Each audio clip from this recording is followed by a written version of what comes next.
Praise the Lord. கர்த்தருக்கு மகிமை உண்டாவதாக. இந்த நல்ல காலை வேளையில் கர்த்தருடைய வார்த்தை மூலமாய் உங்கள் யாவரையும் சந்திப்பதிலே நான் மிகுந்த மகிழ்ச்சி அடைகிறேன். எபிரேயர் புத்தகம் 10ஆம் அதிகாரம் 25ஆம் வசனம், சபை கூடி வருதலை சிலர் விட்டு விடுகிறது போல நாமும் விட்டு விடாமல் ஒருவருக்கொரு புத்தி சொல்ல கடவோம் என்று சொல்லப்பட்டிருக்கிறது. அன்பான தேவனுடைய பிள்ளைகளே, நாம் ஒவ்வொரு தேவனுடைய பிள்ளைகளும் சபை கூடி வருதலை விட்டுவிடக்கூடாது. ஆமென். சபை கூடி வருதல் நமக்கு மிகப்பெரிய ஒரு ஆசீர்வாதம். ஒவ்வொரு ஞாயிற்றுக்கிழமையும் அந்த ஓய்வு நாளில் நாம் தேவனை ஆராதிக்க, நாம் திருச்சபைக்கு சென்று கர்த்தரை தொழுது கொள்ள நம்மை முழுவதும் அர்ப்பணிக்க வேண்டும். 1849ஆம் ஆண்டு அமெரிக்க தேசத்திலே ஜனாதிபதியாக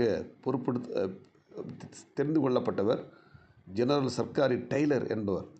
1849ஆம் ஆண்டு மார்ச் மாதம் 4ஆம் தேதி அன்றைக்கு ஞாயிற்றுக்கிழமை அவர் பொறுப்பெடுக்கணும். ஆனால் அவர் பொறுப்பெடுக்காமல் அன்று ஞாயிற்றுக்கிழமை நான் தேவனுடைய ஆலயத்தில் போய் ஆண்டவரை ஆராதிக்க வேண்டும், அதனால் ஞாயிற்றுக்கிழமை நான் பதவி ஏற்க மாட்டேன் என்று சொல்லி அவர் ஆலயத்தில் போய் ஆண்டவரை ஆராதனை செய்தார். அதுக்கு பிற்பாடு 5ஆம் தேதி திங்கட்கிழமை அவர் ஜனாதிபதியாக பொறுப்பெடுத்து கொண்டார். அன்பான தேவனுடைய பிள்ளைகளே, எவ்வளோ ஒரு பெரிய ஒரு பொறுப்பு! இந்த உலகத்தில் ஒரு பெரிய பொறுப்பு அமெரிக்க ஜனாதிபதி.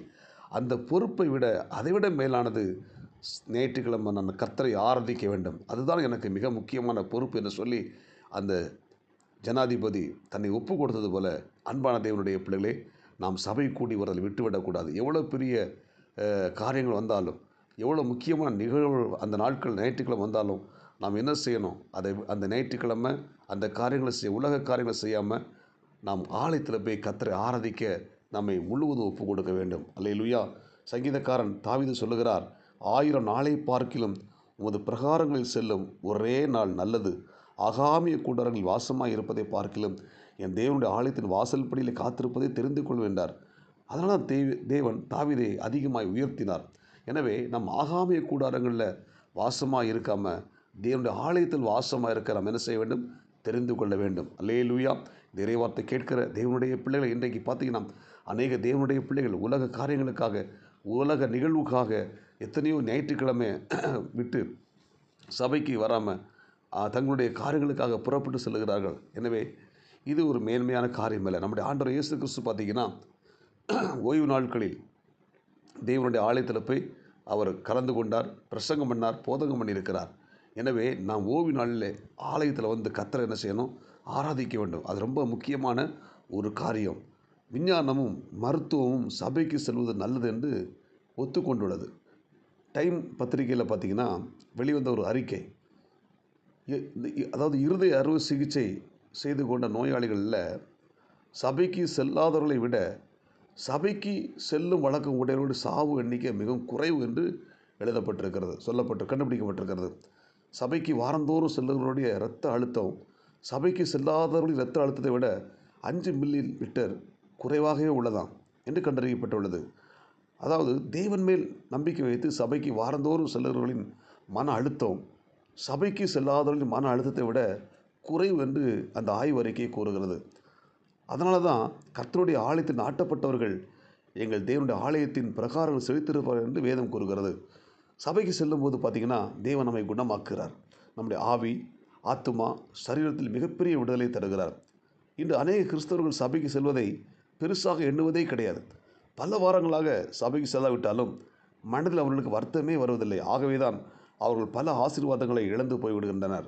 வேதம் சொல்லுகிறது, இதோ சகோதரர்கள் ஒருமித்து வாசம் பண்ணுகிற இடமாகிய சபையிலே தேவன் ஆசீர்வாதத்தையும் ஜீவனையும் கட்டளையிடுகிறார்.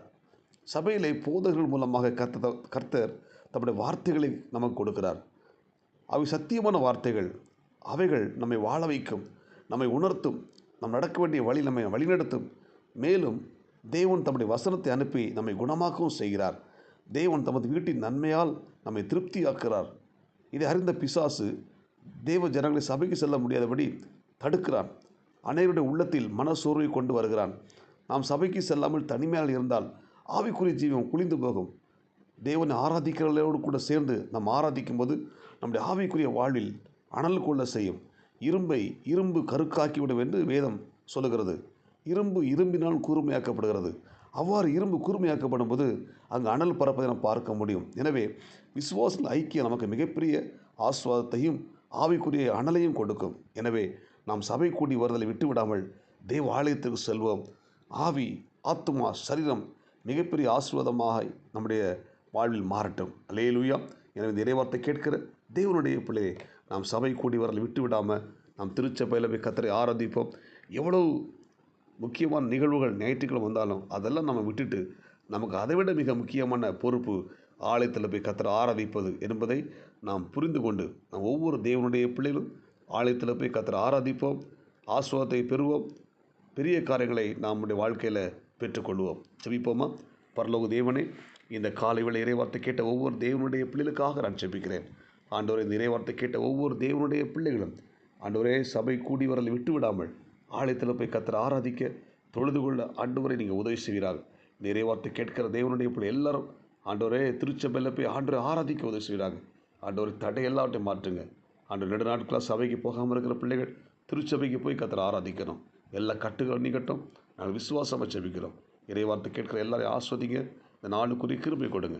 இயேசுவின் நாமத்தில் ஜெபிக்கிறோம் நல்ல பிதாவே, ஆமென்.